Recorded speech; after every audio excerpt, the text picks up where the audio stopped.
Alright guys, so before we get into the content of this video, I just want to say please subscribe to the channel. We finally reached 150 subscribers, which is a madness for me. So yeah, let's keep going. Next goal is 200 subscribers, and yeah, in this video, I want to be showing you how to build any team possible in Dragon Ball Legends, like any effective team that will do damage, no matter what tag it is.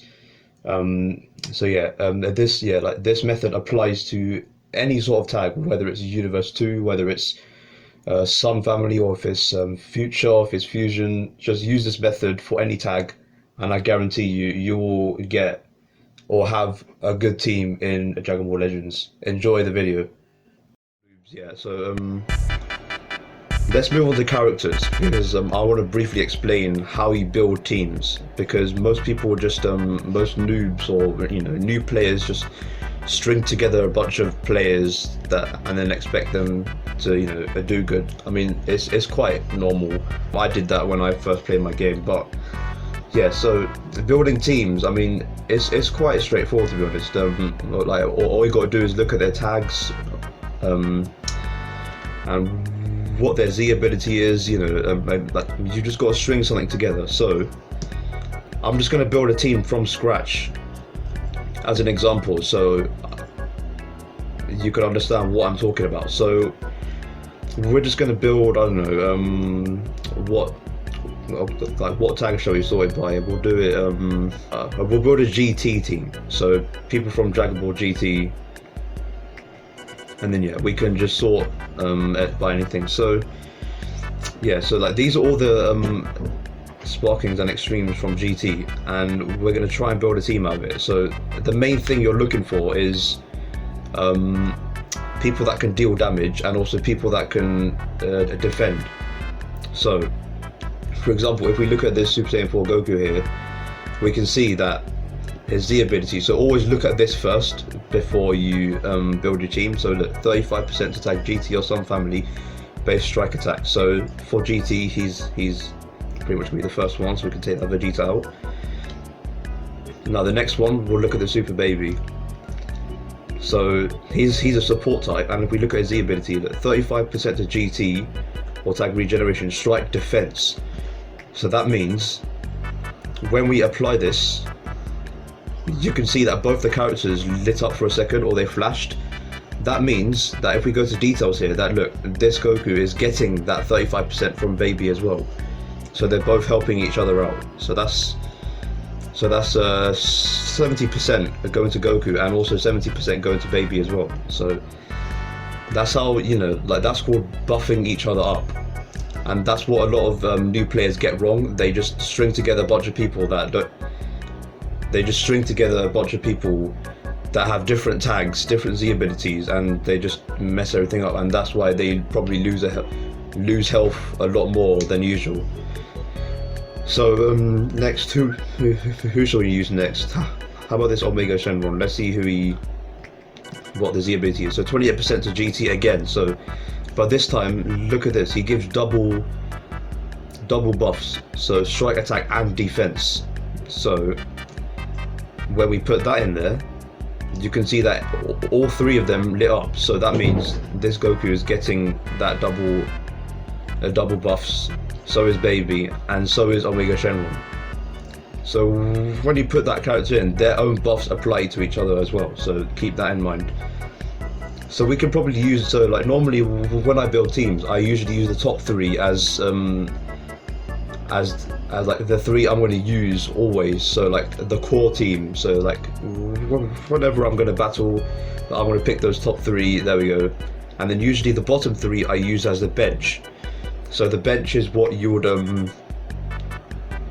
the bench is where you would put like really high buffs, or just in general anyone else that like in this case buffs GT. So here I can put any like 6-star, 7-star character, because they have the highest buff. So Super 17 here, he gives 30% to Android or GT, strike, and so double defenses here, so strike and blast defense. So yeah, why not? We'll add a bit of defense on there as well. How about this Trunks? I think he so this is green or hybrid Saiyan, so be careful.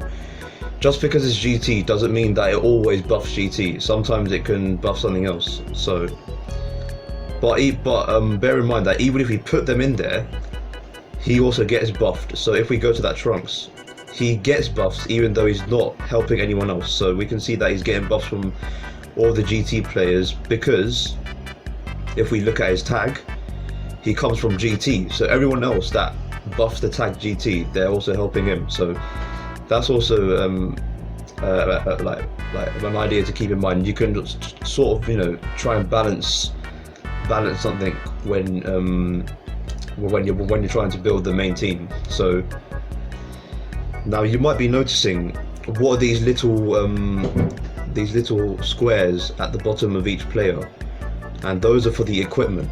Now for a new player, like you might have only one slot, and you might ask why, and that's the reason, and that's because you haven't soul boosted them.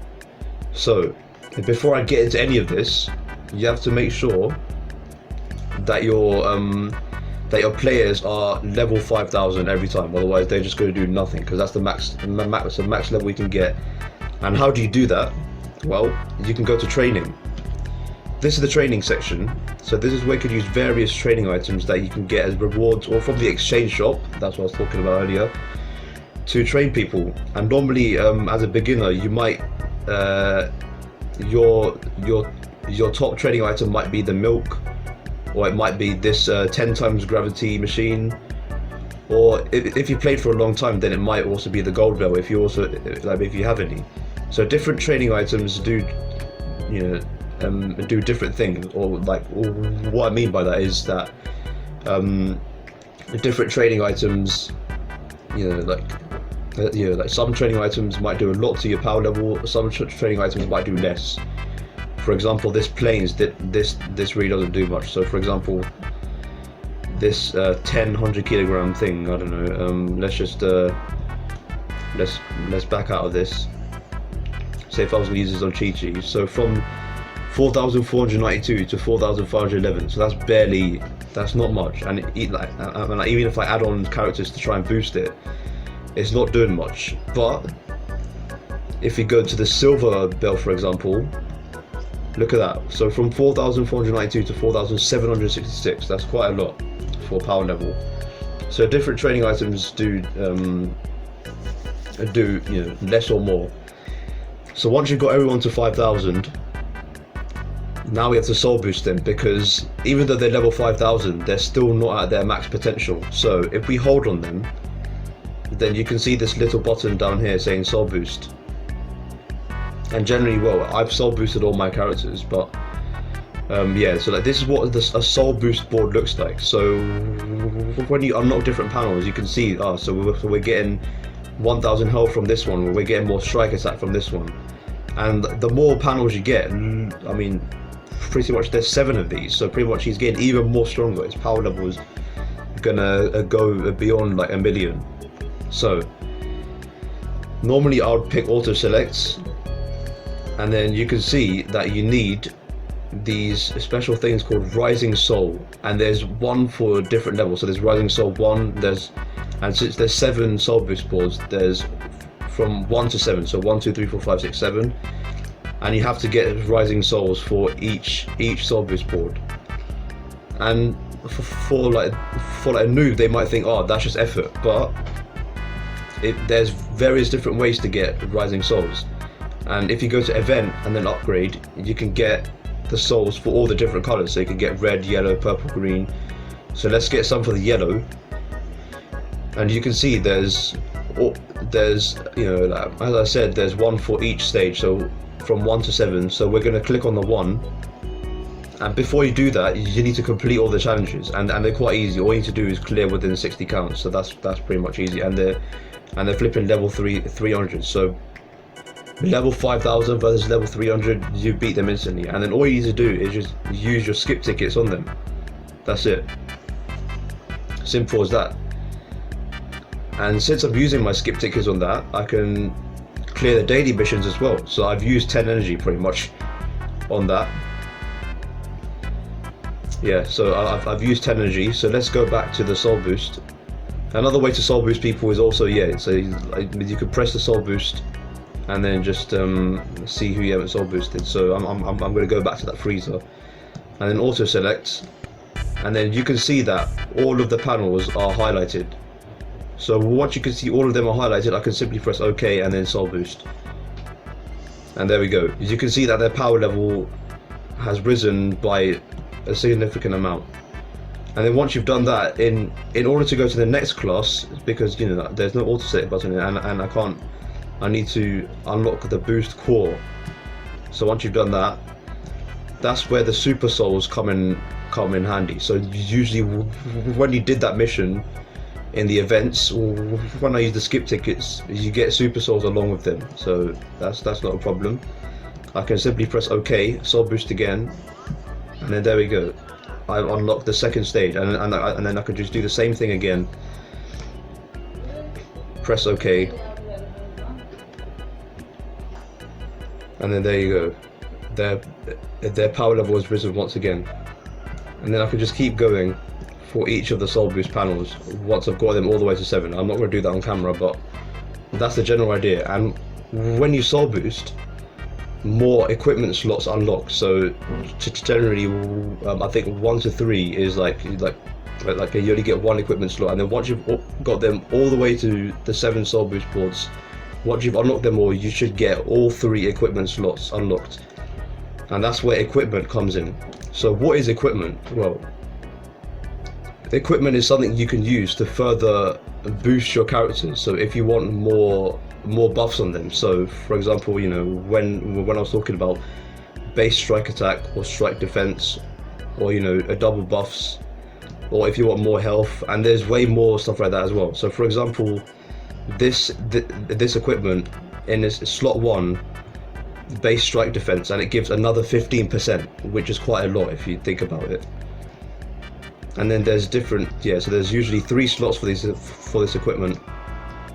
And yeah, there's different equipment for different tanks. So for this one, it's Saiyan. And since Goku is a Saiyan, we can literally put that on him. And yeah, so that's pretty much equipment.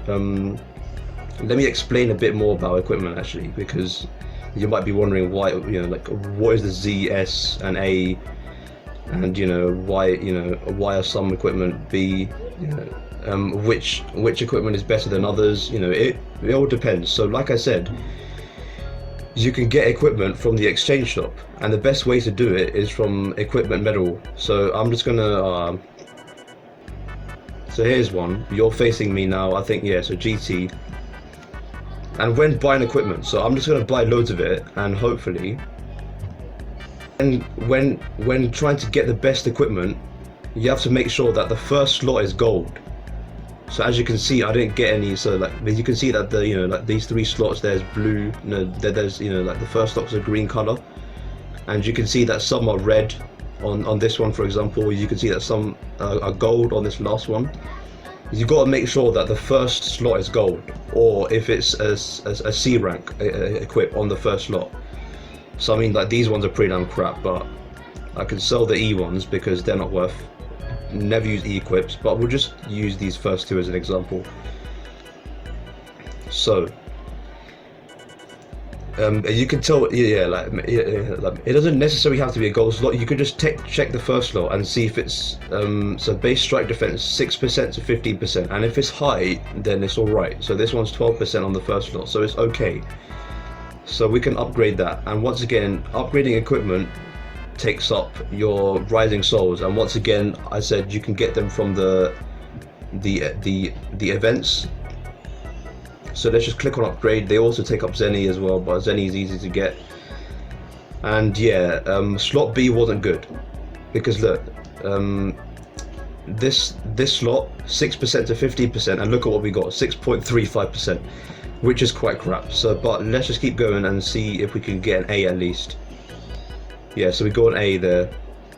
So what was that? So that was 8.4%, 5 to 10%, so not bad. So the one slot that's lacking here is this one, and that's where re-rolling comes in. So what is re-rolling? Well, if you go to, so if you press on the equipment and then press this little arrow button down here, you can actually click on click on a slot and remove it and try again in hope that you get a better percentage. So I'm going to remove this slot and then try again. So there we go, I've done that, and I can go back and then upgrade again. So hopefully we can get a better 7.15. It's not bad, but okay. So let's do that again. So let's upgrade this equip. Let's hopefully it's good. We get 7% again, which sucks. And we got so that's to the B. So let's re-roll that last slot because that was absolutely atrocious. And you can use crystals, but I wouldn't recommend using them. I would use the slot removers, to be honest. There we go, 6.95. It's okay. But yeah, just to point out, different equipment have their different rates. So this one was pretty damn crap because we didn't get an S or a Z. But stuff like this, this equipment, for example, I mean, I got a gold slot on the first one, which is good, 11.85, and then on the last one, 2% to 5%, I got 4.65, which is easily a gold slot there. I think I could re-roll this this middle one, and it'll probably be a Z. You never know, but it's 10%, so that's fine. So that's the basics of equipment. I will go into awakened equipment next episode because that's a bit more complicated, to be honest. So normally, when applying equipment, you have to look at, first of all, what their strongest card is. So for this Super Saiyan Goku, it's strike cards. So you can see from these art cards held, yeah, so strike, and you can see here as well, their strike attack is 217,000, but their blast attack is 191,000. So we're going to look for equips that buff strike attack. So let's see, what does this one do here? This one does strike defense. Okay, we'll add a bit of defense on then. What does this S equip do? So this does strike defense, blast defense, strike attack. So this one does strike attack. So let's apply that. You can just keep on looking at what their strongest card is and then keep applying. Or if you're lazy, you can just press auto select and then auto select equipment, and then it will just automatically look at what people are strongest at, and then it will just put the equips on for you. And there we go, we've pretty much done. And most good teams, as you can see, have an ability bonus of over 2,000. So if you've got that, then you have a decent team. And yeah, the power level was pretty damn high. And yeah, all you could do is just click confirm, and then you can play in a battle. So pretty much, yeah. So that's how you build a GT team. This is it's not the best of GT teams, if I'm pretty damn honest. It's okay. Yeah, I'm gonna end it there. I think this video is probably gonna be so part 1, how to build a good team. I think that's gonna be a good title. Yeah, how to build a team in Dragon Ball Legends. So I hope you found that useful. For the basics, I will go into more detail later on. So yeah, and yeah, I'll see you guys in the next video. Peace out.